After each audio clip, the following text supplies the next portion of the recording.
नमस्कार। हरिभूमि टीवी के इस खास प्रोग्राम में एक बार फिर आपका स्वागत है। आज हम चर्चा करेंगे भारतीय जनता पार्टी में लगातार बढ़ रही बगावत की। 67 उम्मीदवारों की सूची आने के बाद से भाजपा में इस्तीफों का दौर बहुत तेज होता जा रहा है। एक के बाद एक पूर्व विधायक, पूर्व मंत्री पार्टी छोड़ रहे हैं। अनेक ऐसे भी हैं जिन्होंने 1 या 2 दिन का अल्टीमेटम दिया है। ऐसे हालात में पार्टी विधानसभा चुनाव में कैसे उतरेगी? कांग्रेस की सूची आने के बाद उस पर हालात कैसे बनेंगे? क्योंकि कांग्रेस में भी इसी तरह के विरोध का अंदेशा जताया जा रहा है। हमारे साथ हैं बहादुरगढ़ से वरिष्ठ पत्रकार रविंद्र राठी। हम इनसे चर्चा करेंगे कि भाजपा की सूची आने के बाद जो बगावत हुई है, क्या कांग्रेस में भी ऐसा हो सकता है और इस बगावत का क्या असर रहने वाला है? राठी जी, आपका स्वागत है। धन्यवाद। मैं सबसे पहले आपसे ये जानना चाहूंगा कि जो ये बगावत हो रही है, क्या भारतीय जनता पार्टी आलाकमान को इसका शक था, अंदेशा था कि इसी कारण सूची लगातार देरी हो रही थी सूची आने में? निश्चित तौर पे पंडित जी, सबको ये अटकलें लगातार लग रही थी कि जिस तरीके से लगातार देरी हो रही है, राजनीतिक दल चुनाव को लेकर तैयार थे। हालांकि ये जरूर है कि 1 महीना पहले चुनाव आयोग ने इन सबको गच्चा दे दिया जी, लेकिन बावजूद उसके लोग लगभग तैयार थे कि ये उम्मीदवार रहेंगे। हालांकि जितना डिले बीजेपी ने किया टिकट जारी करने में, उतनी मजबूत लिस्ट आई नहीं। जी, लोगों की कल्पना से ज्यादा विरोध हो रहा है। आप देखें कि बड़े बड़े नेता, पूर्व मंत्री, 2 पूर्व मंत्री और पूर्व विधायक और जिला अध्यक्ष, लगातार एक बाढ़ सी आई है। कल जैसे ही टिकटों की सूची जारी हुई शाम को, उसके बाद से एक तरफ इतने शुभकामनाओं के संदेश नहीं आए जो जिन नेताओं को टिकट मिली, उससे ज्यादा इस्तीफे आ गए। जी, जी, जी। और आज जैसे सावित्री जिंदल ने, बीजेपी के सांसद हैं, उनके लड़के नवीन जिंदल, और उन्होंने कहा कि मैं बीजेपी की सदस्य नहीं हूं और मैं चुनाव जरूर लड़ूंगी।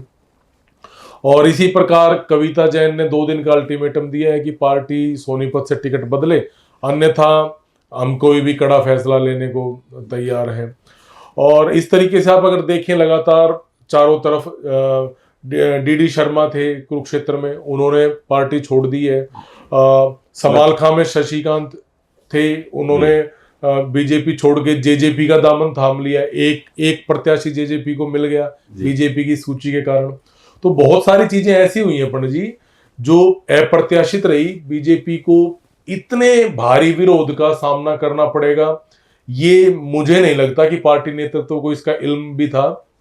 और इसका एक बहुत बड़ा कारण ये है कि पार्टी ने अपना जो मूल कैडर है जी, उसकी अपेक्षा जो आयातित नेता है उनको प्रेफरेंस दी। जैसे देवेंद्र बबली परसों तक तो कांग्रेस मुख्यालय में टिकट मांग रहे थे, आज उन्हें बीजेपी ने टिकट दे दी। संजय कबलाना जेजेपी से चुनाव लड़ा, मूलतः लोकदल परिवार से हैं, और वो परसों शामिल होते हैं और कल उन्हें टिकट दे दी जाती है। अनूप धानक जेजेपी के विधायक रहे, 5 साल मंत्री रहे, और तमाम मजे लेने के बाद आज उन्हें बीजेपी ने टिकट दे दिया। तो इससे जो मूल कार्यकर्ता है बीजेपी का, जिसने सालों से, दशकों से बीजेपी के लिए दरी बिछाई है, मेहनत की है, वो अब मतलब बीजेपी की तरफ से ना पंडित जी लगातार एक दावा किया जाता था, हर प्रेस नोट में एक लाइन लिखना कि सामान्य कार्यकर्ता जो है विधायक से सांसद तक बन सकता है। लेकिन सामान्य कार्यकर्ता की उपेक्षा जो इन 67 सीटों में नजर आई ना, वो सबसे ज्यादा दिक्कत की वजह बन रही है कि कार्यकर्ता लगातार इस्तीफा दे रहे हैं।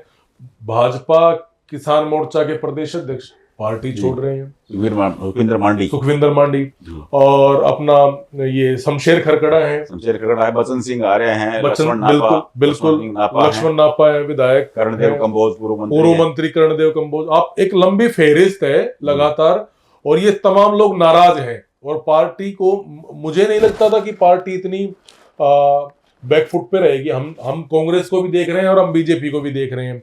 कांग्रेस नेतृत्व ने, राहुल गांधी ने एक सीधा सा मैसेज दिया कि ये जो आ रहे हैं, जा रहे हैं, इनकी अपेक्षा जो मूलतः कांग्रेसी कल्चर का है उनको आप प्राथमिकता दीजिए। और चाल चरित्र चेहरा का नारा देने वाली भाजपा लगातार उन लोगों को प्राथमिकता दे रही है जो कल कहीं थे, परसों कहीं थे, और आज यहाँ इनके पास बैठे। कल शायद कहीं और भी हो अगर परिस्थिति बदलती है तो। नहीं, आपको तो कांग्रेस की भी सूची लगातार देरी हो रही है, और कांग्रेस में तो एक अनार 100 ही मार जैसी स्थिति है। वहां एक टिकट के लिए 40-40 आवेदक हैं, तो वहां अगर सूची आएगी तो उसमें भी भगदड़ मचना तय है लगभग। तो उसकी भी स्थिति देखते हैं कि उसका क्या इम्पैक्ट पड़ेगा, या फिर कांग्रेस यही कल का जो सिनेरियो हुआ है इसको देख के डरी हुई है। कांग्रेस के नेताओं से अब सुबह से मैं चर्चा कर रहा हूं, कोई कुछ बोलने को तैयार नहीं है, ये बताने को तैयार नहीं है कि सूची कब तक आ जाएगी। इसमें कोई दो राय नहीं है पंडित जी की कांग्रेस भी एक एक कदम फूक फूक कर रख रही है। कांग्रेसियों को भी इस बात का बेहतर तरीके से आभास है कि अगर बगावत होती है और बागी खड़े होते हैं तो वो आपका जो विजय गणित है उसको बदलने का मादा रखते हैं। तो उसी चीज से बचने के लिए कांग्रेसी जो है वो एक एक सीट पर दोबारा रीस्क्रीनिंग के लिए राहुल गांधी ने बोला, और 3 नए मेंबर उस स्क्रीनिंग कमेटी में जोड़े, 3 नई सदस्य, जो पहले 3 थे उनके साथ 3 और दिए, और रीस्क्रीनिंग कराई कि कोई बागी तो नहीं खड़ा हो जाएगा। और ये बात की जो लोग पार्टी को अतीत में छोड़ चुके हैं और दोबारा आए हैं, या जो आए ही पहली बार है पार्टी में, उनकी बजाय प्रेफरेंस उन्हें दी जाए जो लगातार कांग्रेस के लिए मेहनत कर रहा है, कांग्रेस के लिए जमीन पर धरातल पर काम कर रहा है। अगर राहुल गांधी की ये नीति काम करती है तो मुझे लगता है कि इतना विरोध नहीं होगा जितना बीजेपी की सूची के बाद हो रहा है। और अगर राहुल गांधी की नहीं चलती है, या जो 2 धड़े हैं वो अपनी बात मनवाने के लिए पार्टी आला कमान को मजबूर करते हैं, तो फिर कांग्रेस में भी ये कमोबेश बीजेपी वाली स्थिति रहेगी। वहां भी बागी होंगे, बगावत होगी, और उसके बाद चुनावी समीकरण जो आज दिख रहा है उसमें अंतर आ सकता है। पाटिल जी, पिछले चुनाव में अगर हम देखें, पिछले चुनाव में भाजपा के 10 उम्मीदवार ऐसे जीते थे जिसमें से 7 तो वो थे जिनको किसी पार्टी ने टिकट नहीं दिया था, चाहे वो भाजपा ने नहीं दिया, चाहे वो कांग्रेस ने नहीं दिया। रामकरण काड़ा थे, देवेंद्र बबली थे, ढांडा थे, वो सब लोग ऐसे ही थे जिनको टिकट नहीं मिला था, जसपा का टिकट ले लिया था। आज एक खबर आई है हमारे पास कि जसपा में शामिल हुए हैं। अधिकतर लोग जसपा में इन लोग की तरफ मुंह नहीं कर रहे हैं ज्यादा, तो फिर उनके पास क्या विकल्प रह जाता है? देखो, तो क्या ऐसा लगेगा कि भी निर्दलियों की भीड़ आ जाएगी एकदम मैदान में? ये भी हो सकता है। हरियाणा में अगर आप 1952 से देखेंगे अपने जी, तो निर्दलियों की बहुतायत रही है। एक समय में 16 निर्दलीय भी जीत कर आए। तो निर्दलीय जो है कई बार क्षेत्रीय दल से मजबूत स्थिति में हरियाणा में नजर आए, और उसका एक कारण है कि जो मतदाता है ना वो फेडअप है कांग्रेस और भाजपा के झूठे वायदों से, दिखावे की राजनीति से, और वो जब कोई स्थानीय नेता अगर मजबूती से वहां मेहनत करता है धरातल पर तो उसको प्रेफरेंस देते हैं। जैसे पिछली बार देवेंद्र बबली कांग्रेस से बहुत मजबूत दावेदार थे, लेकिन पार्टी के भीतर नेताओं के विरोध के कारण उन्हें टिकट नहीं मिला। अशोक तंवर और भूपेंद्र हुड्डा के क्लैश ने उनकी टिकट को कैंसिल कर दिया। उनकी टिकट कैंसिल हुई, वो जजपा में गए, रातों रात उन्हें टिकट मिल गया, उन्होंने चुनाव लड़ा और भाजपा के प्रदेश अध्यक्ष को उन्होंने 55,000 के मार्जिन से हराया। मतलब ये एक उदाहरण है कि कई बार व्यक्ति जो है वो विचारधारा और पार्टियों पर भारी पड़ता है। जिस तरह की गतिविधियां उन्होंने लगातार चला रखी थी वो लोगों को भा रही थी।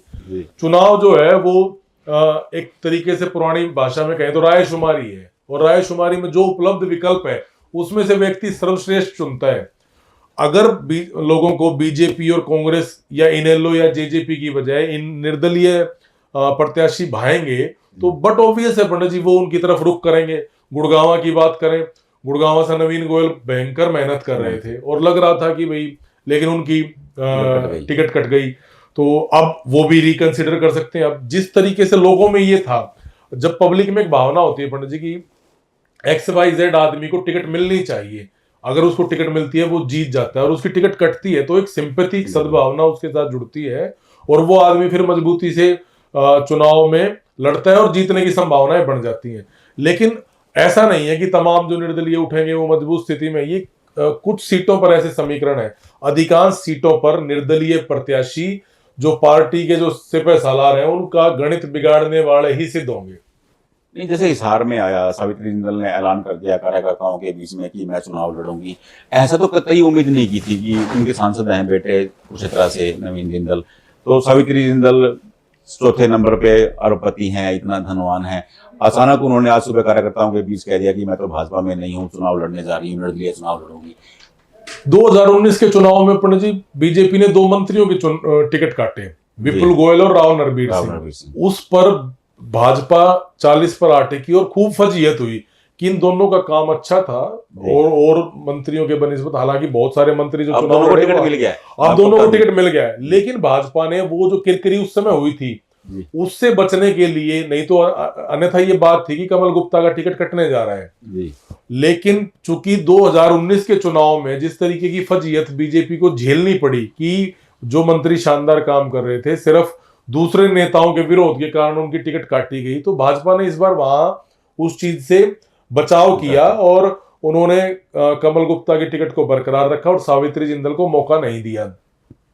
अब चूंकि भाजपा एक नीति भी बोलती है कि एक परिवार में एक टिकट, हालांकि राव इंद्रजीत के मामले में वो चीज उनकी बेटी को टिकट मिला, और लेकिन यहाँ इस केस में उन्होंने उसी फॉर्मूले को, मतलब मनमाफिक फॉर्मूला है, कहीं तो गुप्ता जी को टिकट दे देते हैं 70+ होने के बाद भी, और कहीं कहीं 68 पे भी 70 दिखा के वो काट देते हैं। तो कुछ फैसले पार्टी में जो भीतरी दबाव है ना, जो आंतरिक दबाव है, वो भी पार्टी को मजबूर कर रहा है, और ये शायद जो कमजोर स्थिति बनी है बीजेपी की, ये एक बड़ा कारण है कि जो धड़ेबंदी गुटबाजी की बात कांग्रेस में ज्यादा थी, लेकिन टिकटों के आवंटन में 2 से 3 धड़े ऐसे नजर आए जिन्होंने अपना पूरा प्रभाव दिखाया, और नायब सैनी, मनोहर लाल खट्टर, ओम प्रकाश धनखड़, लगातार ये नाम सुर्खियों में रहे, और सूची हमारे सामने है। लेकिन भाजपा के एक बड़े नेता हैं रामविलास शर्मा, उनका टिकट नहीं जारी हुआ है। बड़ी वो अजब स्थिति है, क्योंकि रामविलास शर्मा उन नेताओं में शुमार है जिन्होंने भाजपा को सींचा प्रदेश में। हरियाणा में भाजपा को खड़ा करने वालों में डॉक्टर मंगल सेन का नाम हो सकता है, या एक बड़ा नाम जो वर्तमान में बहुत सक्रिय है रामविलास शर्मा, उनका टिकट जारी नहीं हुआ है। उसके बारे में क्या कहेंगे? पंडित जी, गनीमत ये रही कि अनिल विज को टिकट पहली सूची में मिल गया। अन्यथा अटकलें ये लग रही थी कि इन दोनों को घर बैठाया जा सकता है, जिस तरीके से इनके बोल रहे, गतिविधियां रही, इनसे उस समय के मुख्यमंत्री मनोहर लाल खट्टर नाराज रहे। इसके अलावा पब्लिक में उनको ये लगता था कि ये लोग, इनके जो शब्द हैं वो डैमेजिंग साबित होते हैं, तो थोड़ा सा पार्टी अपनी किरकिरी से बचने के लिए इनसे भी दूरी बनाए हुए थी। और ये अप्रत्याशित नहीं है जो मैंने अभी आपसे 1 मिनट पहले कहा कि जो 70+ का फॉर्मूला है वो रामविलास के टिकट काट सकता है और ज्ञानचंद गुप्ता जी को टिकट दिलवा सकता है। तो ये जो है ना, पार्टी अपने भीतरी गणित गुणा भाग तमाम पार्टियां लगाती हैं, बीजेपी भी लगा रही है। बीजेपी का दाव क्या चलेगा और क्या रहेगा ये तो 8 तारीख को पता लगेगा, लेकिन सच्चाई ये है कि बीजेपी भी पूरी कैलकुलेशन कर रही है, और जो बीजेपी के जो धुरंधर दिग्गज नेता हैं हरियाणा के, वो अपनी अपनी खेमेबंदी में जुटे हैं, और अपने जो उनकी किलेबंदी है वो कितनी मजबूत होती है और पार्टी के लिए कितनी कमजोर साबित होती है, ये तो आने वाला वक्त बताएगा। पंडित जी, इस चर्चा में एक चर्चा और कर लें संजय कबलाना की। संजय कबलाना बादली से चुनाव लड़े थे, झज्जर के रहने वाले हैं, उनको टिकट दिया गया है बेरी से, तो इसके पीछे क्या देखते हैं आप? देखो पंडित जी, ये जो टिकट बेरी से जारी हुआ है ना, इसको लेकर जैसे ये सूची आई है तभी से चर्चाओं में है ये नाम। बाकी जो 3 नाम है जिले में, दिनेश कौशिक बहादुरगढ़ से, ओम प्रकाश धनखड़ स्वाभाविक थे बादली से, और कप्तान बिरदाना जो है वो झज्जर से।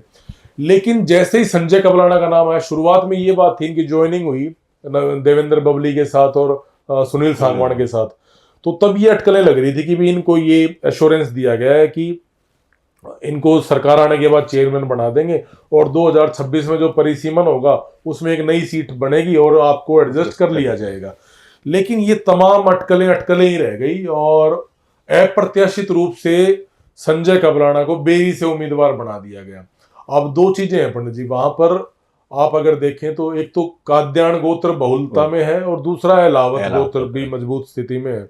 और अहलावत गोत्र से 3 लोग, एक महिला नीलम अहलावत चेयरमैन है कोऑपरेटिव बैंक सोसाइटीज की, और प्रदीप अहलावत जो संघ से भी जुड़े हैं, भाजपा में भी सक्रिय हैं, और अमित डिगल, ये तीनों लोग बहुत ज्यादा मेहनत कर रहे थे, 2 बार चुनाव लड़ चुके, हार चुके। विक्रम काद्यान भी लगातार पदयात्रा कर रहे थे और इस तरीके से सक्रिय थे कि जैसे उन्हें एश्योरेंस मिला हुआ है कि उन्हें टिकट मिल रही है। लेकिन ऐसा लगता है कि जो 2 दिन पहले ज्वाइनिंग हुई उससे कई गणित बिगड़ गए झज्जर जिले के जो थे, और बादली में धनखड़ साहब ने अपनी स्थिति को और मजबूत करने के लिए उन्हें बेरी शिफ्ट कर दिया। और मुझे नहीं लगता भाजपा के लिए बेरी में ये निर्णय बहुत मजबूत साबित होगा, क्योंकि एक तो वो बाहरी उम्मीदवार हैं, वो झज्जर से हैं, और जो दो बड़े जो गोत्र हैं वो उनसे भी नहीं है। तो मुझे लगता है कि एक केक वॉक जैसा होगा रघुवीर काद्यान के लिए। रघुवीर काद्यान मेरे ख्याल रिकॉर्ड बनाने जा रहे हैं 7वीं बार विधायक बनके। एक और बात, 2 खिलाड़ियों को इग्नोर कर दिया है, बबीता फोगाट को। योगेश्वर विश्व स्तर के नामचीन पहलवान थे, लेकिन दीपक हुड्डा को महम से टिकट दिया गया है। जी। वो स्वीटी बुरा के हस्बैंड है, कबड्डी के खिलाड़ी रहे हैं, बहुत मेहनती रहे हैं। खैर, वो उन्होंने जिस परिस्थितियों में खुद को संभाला है, खुद को खड़ा किया है, उन्हें इनाम दिया जाना चाहिए, अच्छी बात है। लेकिन बबीता और योगेश्वर दत्त तो सोनीपत से लोकसभा चुनाव लड़ने वालों की लाइन में फिर थे, लेकिन अब उनको विधानसभा का टिकट नहीं मिला है जी। और एक पूर्व सांसद है अरविंद शर्मा, उनको गोहाना से टिकट दिया गया है। इसको कैसे देखेंगे, इनको कैसे वेरीफाई करेंगे?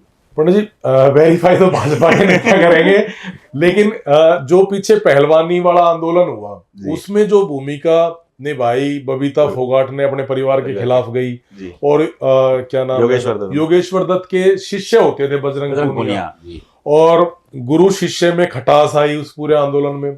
तो लेकिन जो तमाम भाजपा को उस आंदोलन में बहुत किरकिरी झेलनी पड़ी, और मुझे लगता है कि उसकी आंच इन दोनों की दावेदारी पर भी आई।